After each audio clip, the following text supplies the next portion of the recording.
In the 1600s, the Tlaxcalteca people from Mexico migrated along with the Spaniards to what is now known as the U.S. Southwest.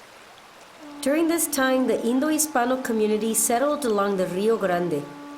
They brought new varieties of food and an advanced irrigation system known today as the Acequias system that was originally developed in the Middle East.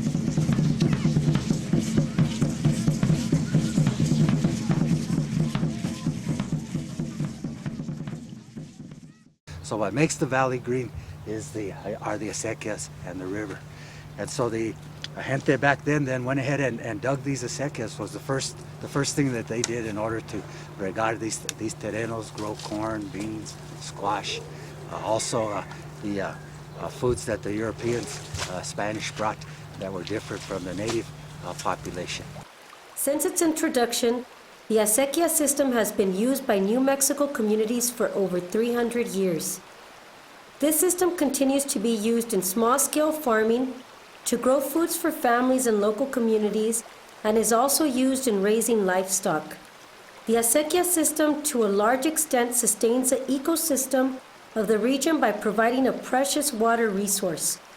With its use, the Acequia system has fostered and developed strong community and family values that are now rooted in the New Mexican culture. The way we view water is it's one of the sacred elements. We're using water to irrigate our greenhouses and to irrigate our home gardens. The idea behind agriculture, at least for the redwood, is to create home gardens so individual families can grow their own food. So the Acequia system, which now operates on a certain amount of water that you can take from the acequia as being a free resource. So that would lower your cost in growing food. Today, our acequia culture is being challenged by an adjudication process that the state is planning to implement.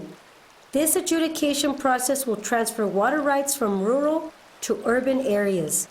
This will negatively impact many New Mexican traditions deeply intertwined with the land and the water, and will even affect the local culture of the South Valley.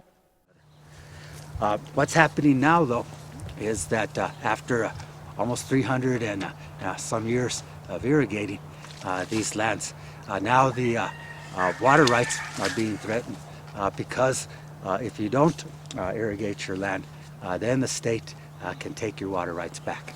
Because after every adjudication, the city wants more water, and then they come back and start the process all over again.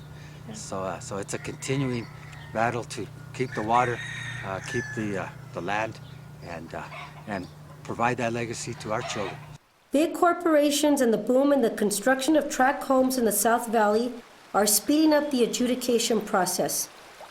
This increased need for water by corporations and home-building businesses has worked to put more pressure on local communities to sell their water rights to these entities. When it comes to our water resources, what we have to ask ourselves is how our water rights will be used to enhance or destroy our ability to plan for future generations, especially now that our natural resources, such as our water, continues to diminish as human settlements continue to grow.